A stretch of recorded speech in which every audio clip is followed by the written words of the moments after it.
एक दिन जब हजरत नबी करीम सल्लल्लाहु अलैहि वसल्लम बचपन में थे, मक्का की तंग गलियों में नरम धूप बिखरी हुई थी। हवा हल्की सी गर्म थी और फिजा में सन्नाटा छाया हुआ था। उस मासूम उम्र में भी आपकी आंखों में वह नूर था जो दिलों को खींच लेता था। भूख की हल्की सी कसक थी, लेकिन होठों पर सब्र की मुस्कान मौजूद थी। कुछ दूर अब्बू झल का खजूरों का बाग था। वह एक यहूदी शख्स के साथ खजूर बोरी में भर रहा था। नबी करीम सल्लल्लाहु अलैहि वसल्लम ने नरमी और वक़ार के साथ उस तरफ कदम बढ़ाए। दिल में बस एक ही ख्याल था, शायद 2 खजूरें मिल जाएं। आप बाग में पहुंचे, सलाम किया और बड़े अदब से अर्ज किया, चाचा जान, मुझे बहुत भूख लगी है, क्या आप मुझे 2 खजूर दे देंगे? अब्बू झल ने हिकारत भरी नजर से देखा और बोला, ए मोहम्मद, मैं खजूर दे सकता हूं, लेकिन एक शर्त है। वहां जो शख्स खड़ा है उसकी बोरी अपने सर पर रखकर मेरे घर पहुंचा दो, तभी तुम्हें खजूर मिलेगी। नबी करीम सल्लल्लाहु अलैहि वसल्लम ने बिना शिकन लाए मुस्कुराते हुए उस यहूदी शख्स से कहा, मैं यह बोरी अपने सर पर रखकर ले जाना चाहता हूं। वह हैरान होकर बोला, इस उम्र में उठा सकोगे? आपने इत्मीनान से फरमाया, यकीनन। फिर आपने बोरी सर पर रखी और सुकून व वक़ार के साथ चलने लगे। हर कदम में एक नूरानी एहसास था। पीछे अब्बू जहल और वह यहूदी शख्स खामोशी से देख रहे थे। जब बोरी अब्बू जहल के घर रखी गई, नबी करीम सल्लल्लाहु अलैहि वसल्लम ने नरमी से कहा, चाचा जान, अब खजूर दे दीजिए। उसने सिर्फ 1 खजूर दी। आपने अदब से कहा, चाचा जान, क्या एक और खजूर नहीं देंगे? यह मासूम सी गुजारिश जैसे अब्बू जहल के अहंकार को चुभ गई। वह गुस्से से भर उठा और अचानक एक जोरदार थप्पड़ नबी करीम सल्लल्लाहु अलैहि वसल्लम के चेहरे पर जड़ दिया। उसी पल जैसे आसमान का रंग बदल गया, हवा थम गई, पहाड़ खामोश हो गए। एक मासूम बच्चे पर यह जुल्म। और जालिम अब्बू झल हंसते हुए अपने घर में दाखिल हो गया। लेकिन ठीक उसी वक्त एक अजीबोगरीब मंजर पेश आया। जैसे ही खजूरों से भरा बोरा खोला गया, अब्बू झल हैरत में जम सा गया। उसने देखा कि बोरे की सारी खजूरें छोटे छोटे पत्थरों में बदल चुकी थीं। वो यहूदी शख्स जो पास खड़ा था हैरत और सदमे में डूब गया। उसकी आंखें इस मंजर पर ठहर गईं और वह वहीं रुक गया। फिर अचानक तेजी से अपने सरदार के पास यह अजीब खबर देने के लिए दौड़ पड़ा। उधर अब्बू झल घर से बाहर निकला और तंज करते हुए बोला, ए मोहम्मद, तू तो बड़ा जादूगर निकला।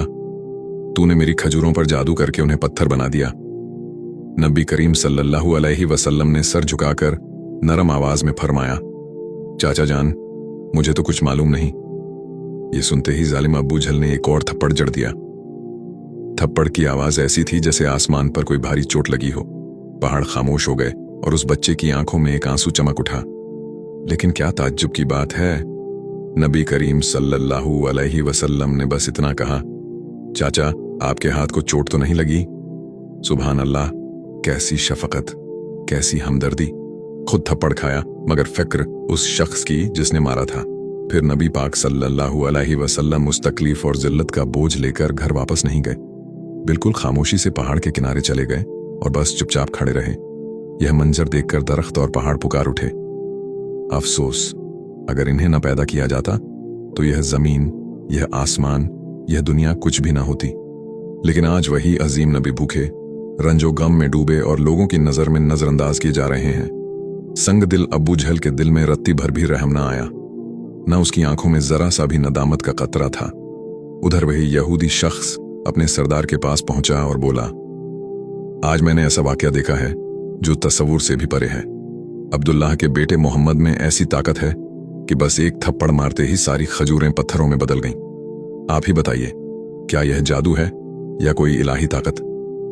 उसका सरदार सोच में पड़ गया और बोला, हमने भी सुना है कि हमारी आसमानी किताब में मोहम्मद का नाम दर्ज है कि वही आखिरी और सबसे अजीम नबी होंगे, मगर क्या वाकई यही मोहम्मद है?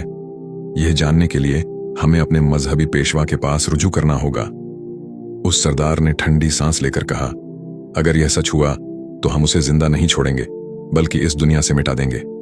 तुम लोग जाओ और यह बात हमारे मजहबी पेशवा तक पहुंचा दो। यह सुनकर वह यहूदी शख्स दोबारा अब्बू झल के घर की तरफ रवाना हुआ। जाते जाते जब वह खजूर के बाग के करीब पहुंचा तो उसकी आंखें हैरत में जम गईं। तमाम खजूर के दरख्तों पर एक भी खजूर बाकी न थी।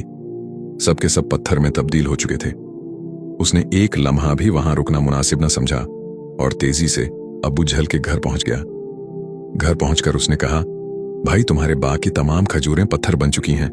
अगर अब इन्हें वापस ना ला सके तो बहुत बड़ा माली नुकसान होगा। इसका बस एक हल है, मोहम्मद से माफी मांगो। मगर अब्बू झल माफी मांगने वालों में से न था। वह जालिम और चालाक था। उसने चालाकी से कहा, ठीक है, चलो मोहम्मद के घर जाकर देखते हैं। ये कहते हुए वो नबी करीम सल्लल्लाहु अलैहि वसल्लम के घर की तरफ रवाना हुआ।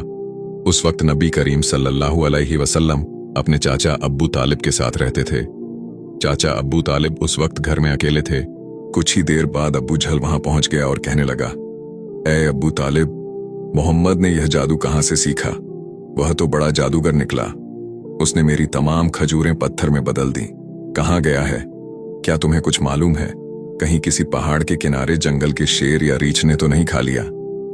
यह सुनते ही चाचा अब्बू तालिब ने देर न की और नबी करीम सल्लल्लाहु अलैहि वसल्लम की तलाश में निकल पड़े। उधर नबी करीम सल्लल्लाहु अलैहि वसल्लम पहाड़ के किनारे बैठे, दिल में गम का बोझ लिए रुखे मुबारक से अश्क बहा रहे थे। फरमा रहे थे, अगर आज मेरे वालिदैन जिंदा होते तो कोई मेरे साथ ऐसा सुलूक न करता। मैं आज बहुत तन्हा हूं। आपका यह रोना देखकर जंगल के शेर, रीछ और हिरण वहां चले आए। उन्होंने भी इस दर्द में दर्द महसूस किया और उनकी आंखों से भी आंसू बह निकले। वे सब पुकारने लगे, या रसूले इलाह, ये थप्पड़ जैसे हमें लगा है। या रसूले इलाह, आप अब न रोइए, ये आंसू हमसे बर्दाश्त नहीं हो रहे। कुछ ही लम्हों में चाचा अब्बू तालिब वहां पहुंच गए। यह मंजर देखकर उनकी जुबान पर खामोशी छा गई। बस हैरानी से आपको देखते रहे। फिर उन्होंने तसल्ली देते हुए कहा, किसने तुमको इतनी तकलीफ दी? जब तक मैं जिंदा हूं कोई तुम्हें तकलीफ नहीं पहुंचा सकेगा। फिर उन्होंने नबी करीम सल्लल्लाहु अलैहि वसल्लम को अपने साथ लिया और घर लौट आए। उसी रात चाचा अब्बू तालिब अब्बू झल के घर पहुंच गए और बोले, तुम उसे जादूगर कह रहे हो, जबकि उसने तो कुछ मांगा भी नहीं। उसने तुम्हारी खजूरें भी नहीं ली, तुम्हारे खिलाफ कोई बात नहीं की। उसकी आंखों से जो आंसू गिरे हैं वह एक दिन पहाड़ों को भी पिघला देंगे। यह कहकर वह वहां से चले गए। यह सुनकर अब्बू झल चुप रह गया, जवाब न दे सका। दिल के किसी कोने में वह कुछ महसूस कर रहा था, लेकिन मानना नहीं चाहता था। दरअसल अबू झल एक झूठा और जालिम इंसान था। उसी रात मक्का के आसमान पर एक तेज रोशनी दिखाई दी।